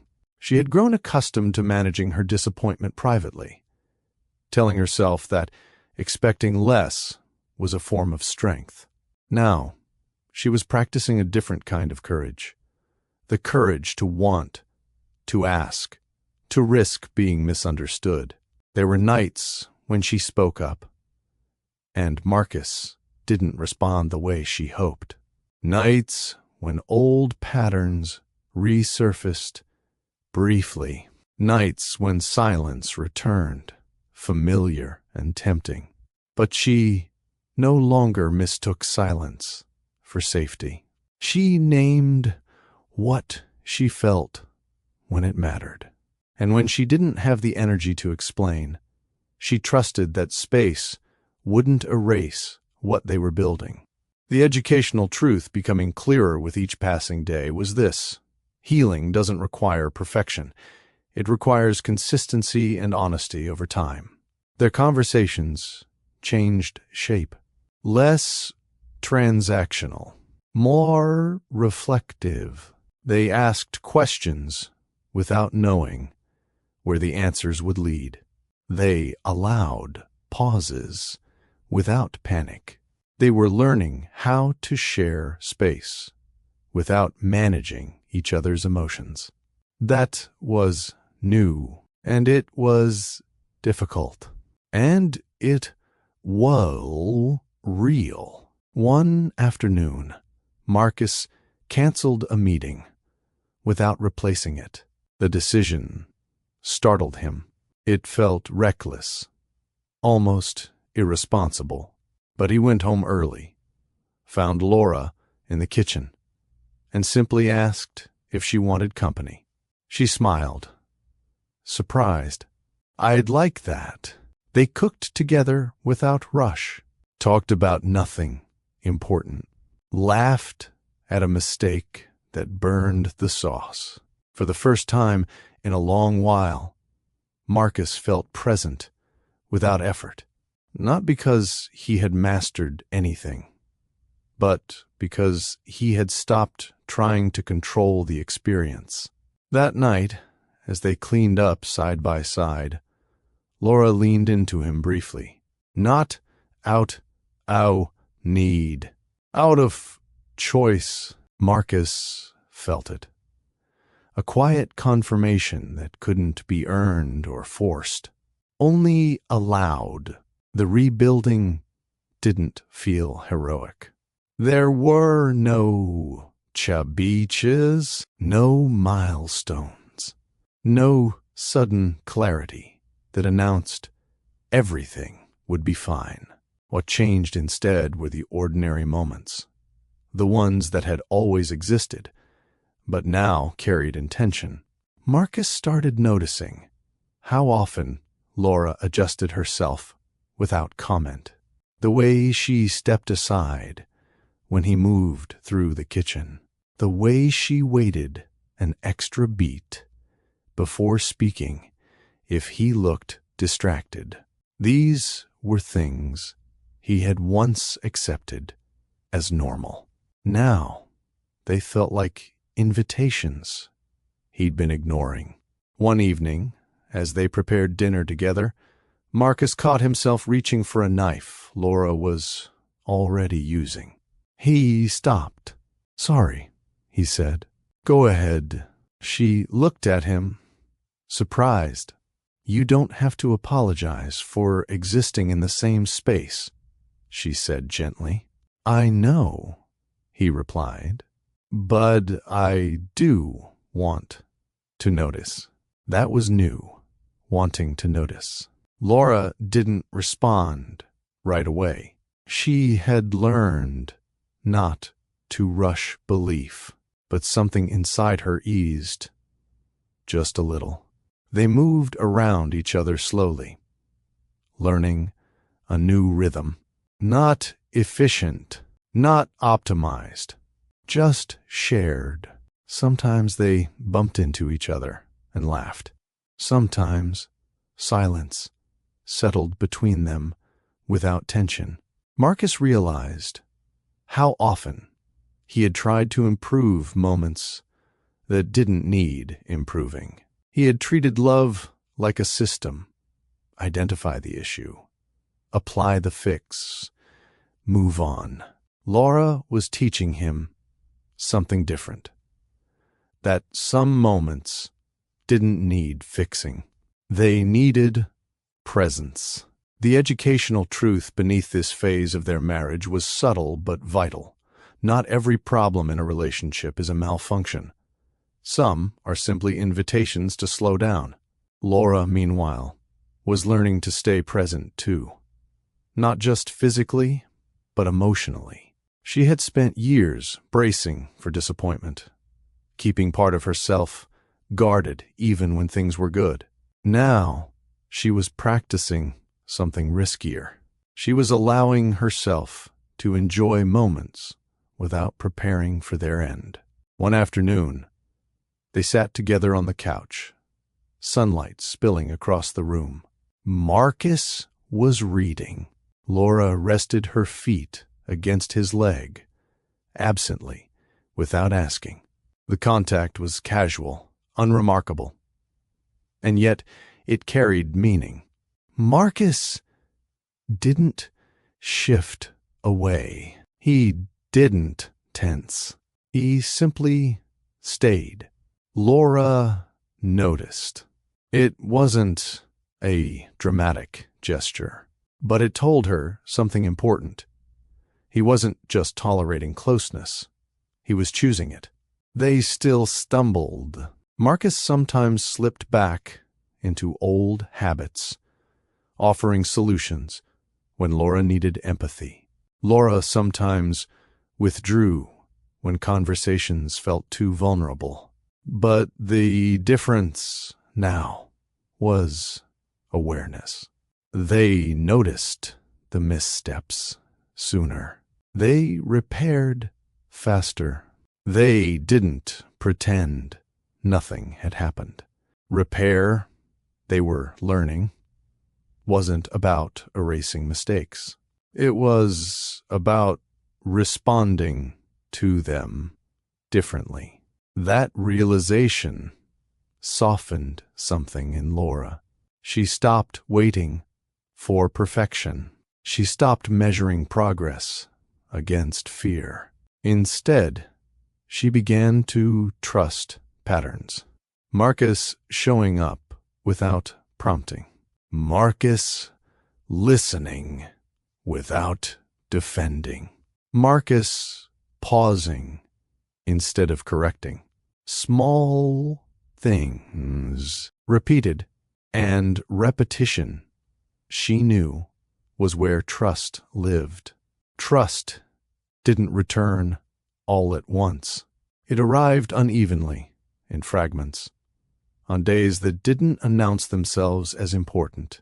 Laura noticed it in how she breathed more easily when Marcus entered a room, in how her shoulders no longer tensed automatically when he grew quiet, in how silence no longer felt like something she had to manage. She didn't tell him this, not yet. Trust, for her, was something you allowed privately before you named it out loud. Marcus sensed the shift before he understood it. Conversations felt less fragile. Laughter came more easily, without the sharp edge of relief. When Laura spoke, she didn't measure every word the way she used to. And when she didn't speak, he no longer assumed everything was fine. He asked, "Where are you right now?" He said one evening, not as an interrogation, but as an invitation. Laura looked at him, surprised by the question's softness. "I'm okay," she said after a moment. Not guarded, just thinking. He nodded.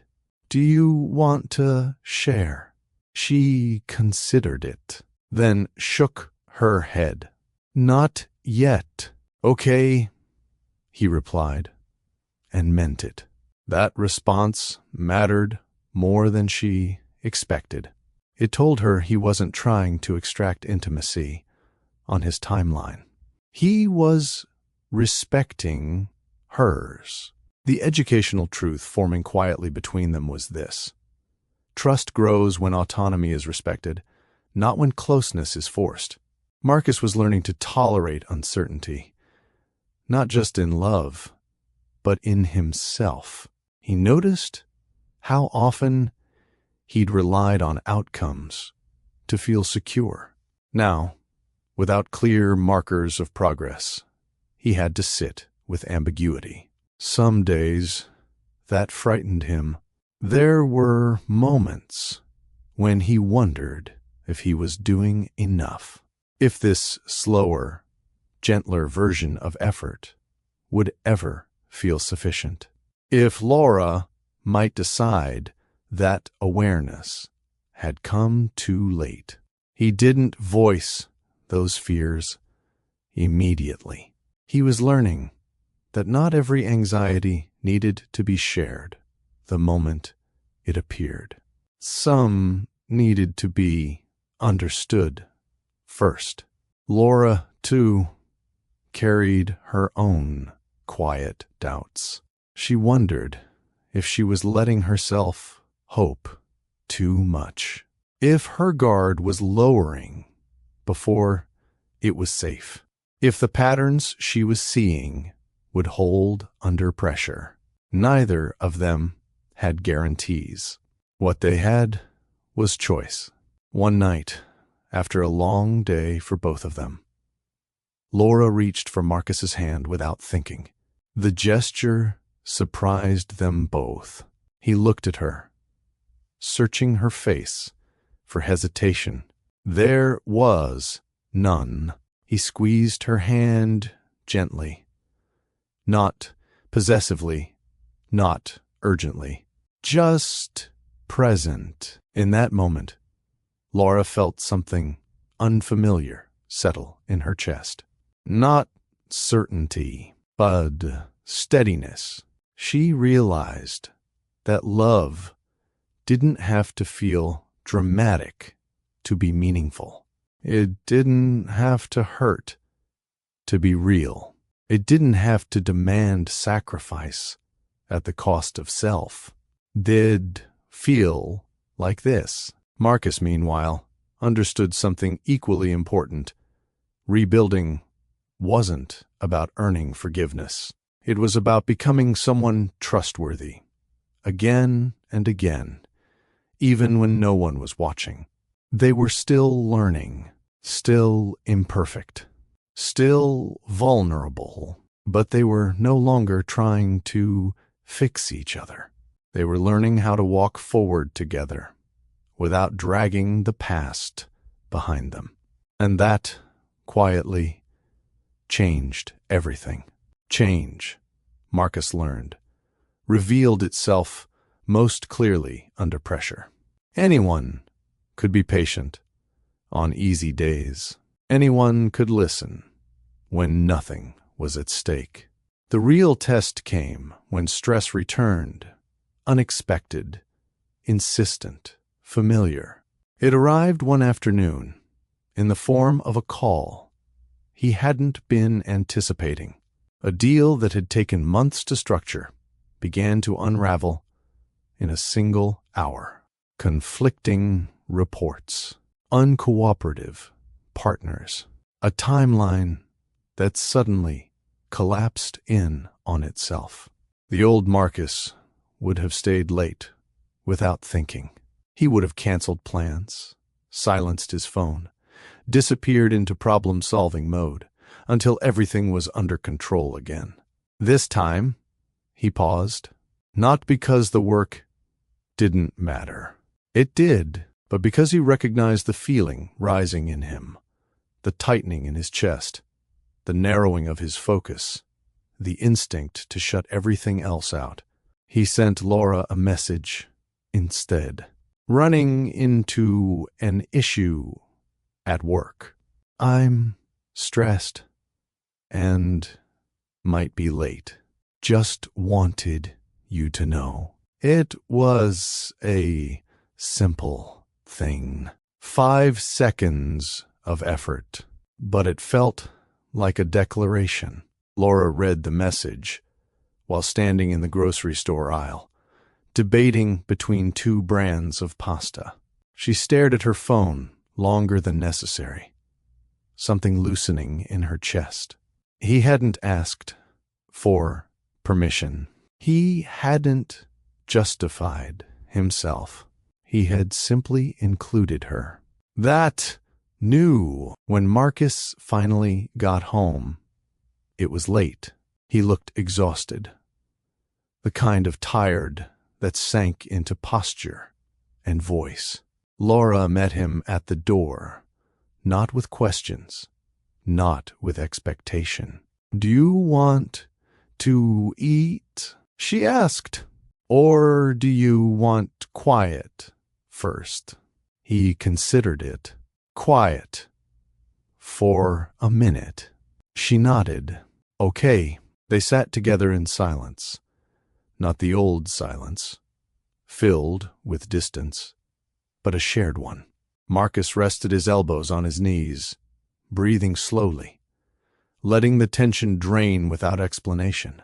"After a while," he spoke, "I almost slipped back. Today." Laura looked him. "How so?" "I almost treated everything else like background noise," he said, "including you." She appreciated the honesty. "But you didn't?" "No," he admitted. "I noticed it." She smiled faintly. "That's how change starts." The educational lesson unfolding in moments like this was clear, healthy patterns aren't about eliminating old instincts. They're about responding to them differently. Laura noticed changes in herself, too. She no longer felt the urge to overfunction when Marcus was stressed. She didn't jump in to manage his emotions or anticipate his needs before he voiced them. She trusted that if something mattered, he would say so. That trust felt risky, but it also felt freeing.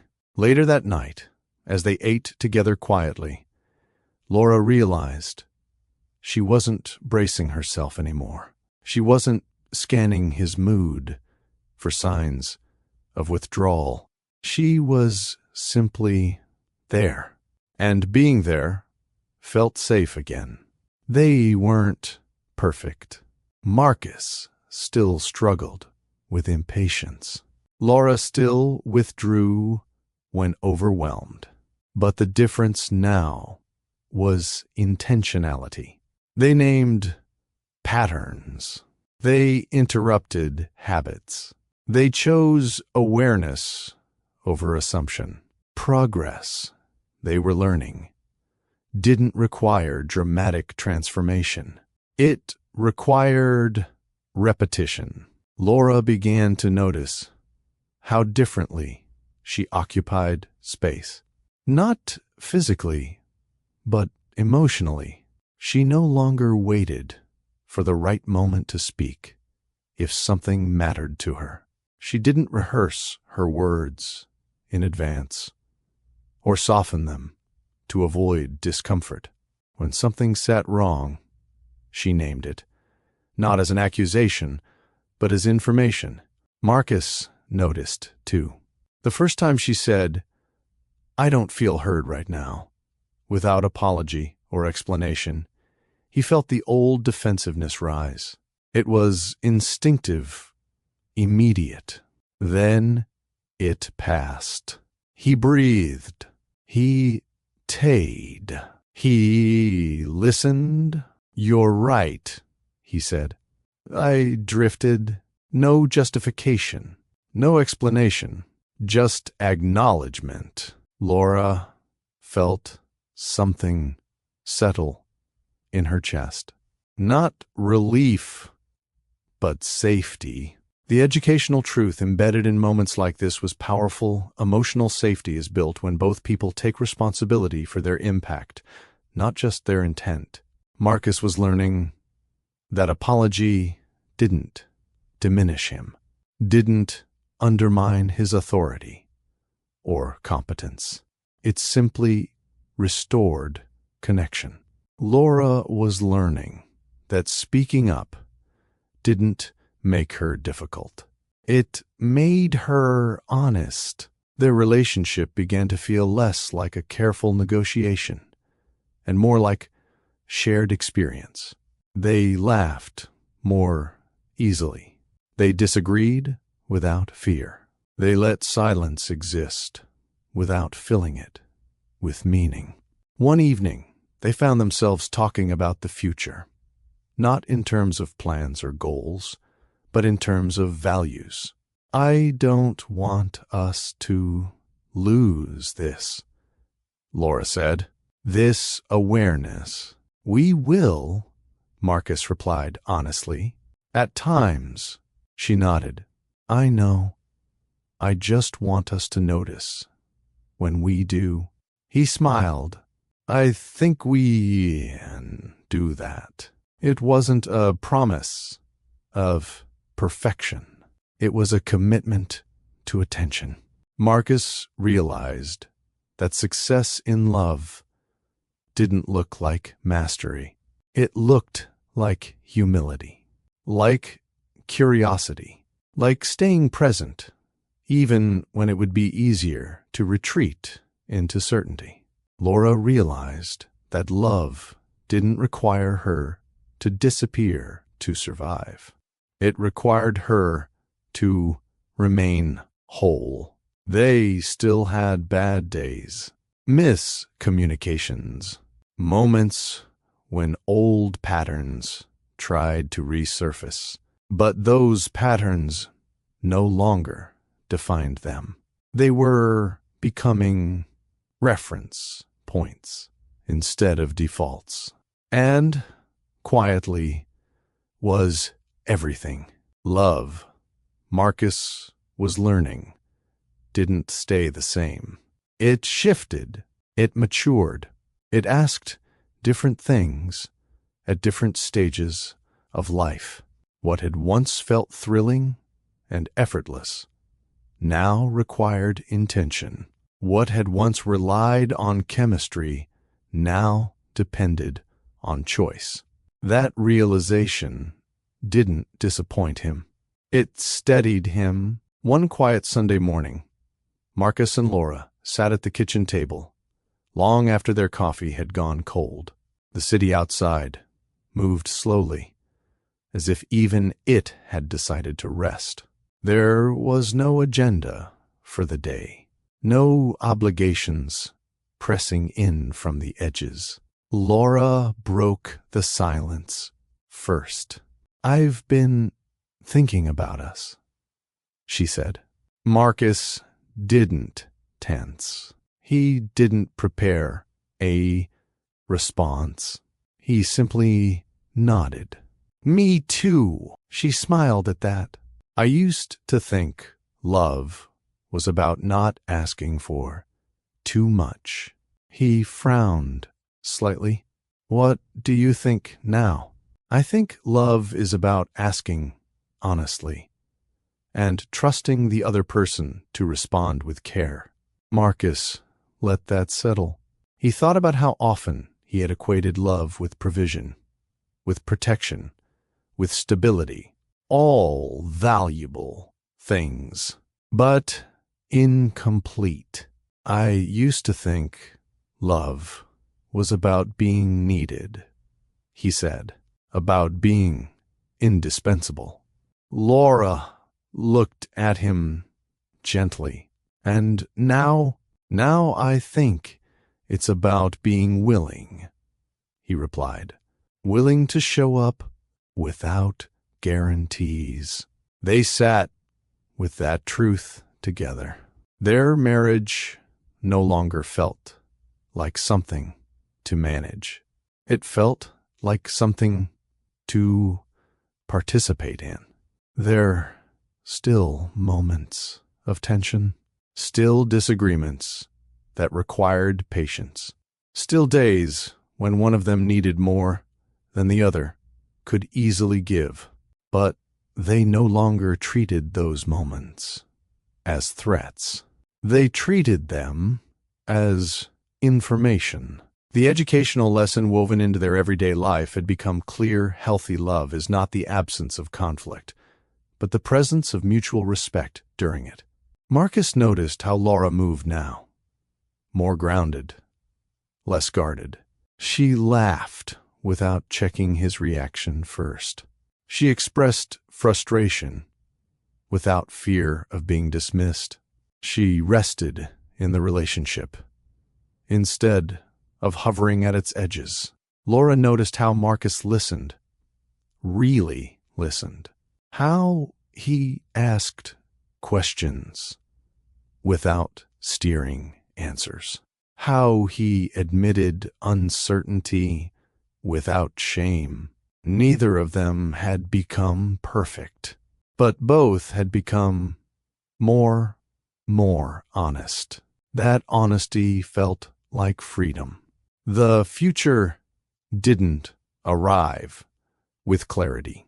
There was no moment when Marcus woke up certain he would never hurt Laura again. No guarantee that old instincts would never resurface. No promise that love, once repaired, stayed that way without effort. What arrived instead was something quieter. Consistency. On a late afternoon months later, Marcus watched Laura move through the living room, folding laundry with unhurried care. Sunlight cut across the floor, catching dust in the air. The moment was unremarkable in every way, and that was exactly why it mattered. This was what their life looked like now. Not dramatic, not perfect, but present. Marcus thought back to the man he had been on that anniversary night. Tired, defensive, measuring love by effort instead of attention. He didn't feel ashamed of that version of himself anymore. Shame had never taught him anything useful. What he felt was responsibility. He understood now that love wasn't something you secured through achievement. It wasn't protected by wealth or intelligence or good intentions. Love lived in moments like this, when no one was watching, when nothing was being asked for, when presence was a choice rather than a performance. Laura looked up and caught him watching her. "What?" she asked, smiling. "Nothing," he said, then corrected himself. "Something. I'm just glad we didn't give up." She set the clothes down and joined him on the couch. "Me too," she said, "but I'm also glad we didn't rush to fix it." That distinction mattered. If they had tried to repair everything quickly, if they had smoothed over discomfort for the sake of peace, they would have missed what the struggle was teaching them. They had learned that love without honesty becomes fragile. That patience without boundaries becomes quiet resentment. That success without emotional awareness becomes loneliness. They had also learned something hopeful, that people don't need to be healed to love well. They need to be aware, willing, present. Laura rested her head against Marcus's shoulder, not out of need, but out of comfort. He didn't stiffen. He didn't adjust. He simply stayed. Their marriage wasn't a finished story. There would be future misunderstandings, future moments of fatigue, future days when one of them would reach for old habits before remembering what they'd learned. But now, they noticed sooner. They spoke earlier. They listened longer. That made all the difference. The final educational truth of their story was simple and grounded. Love doesn't require two perfect people, only two people willing to grow without demanding the other shrink. As evening settled over the city and the lights blinked on outside their window, Marcus realized something he had never learned in any boardroom, any negotiation, any victory. Love wasn't something you proved. It was something you practiced every day, and for the first time in a long while. That felt like a future he knew how to show up for. If this story stayed with you, if it reminded you that love isn't about perfection, but about awareness, patience, and choice, take a moment to like this video. It helps stories like this reach people who need them. Tell me in the comments, what do you think makes a relationship truly healthy? Effort, honesty, or consistency? And if you want more stories that explore real love, real growth, and real life lessons, subscribe to Love Stories by Mr. Johnson, because the most meaningful love stories don't end, they continue.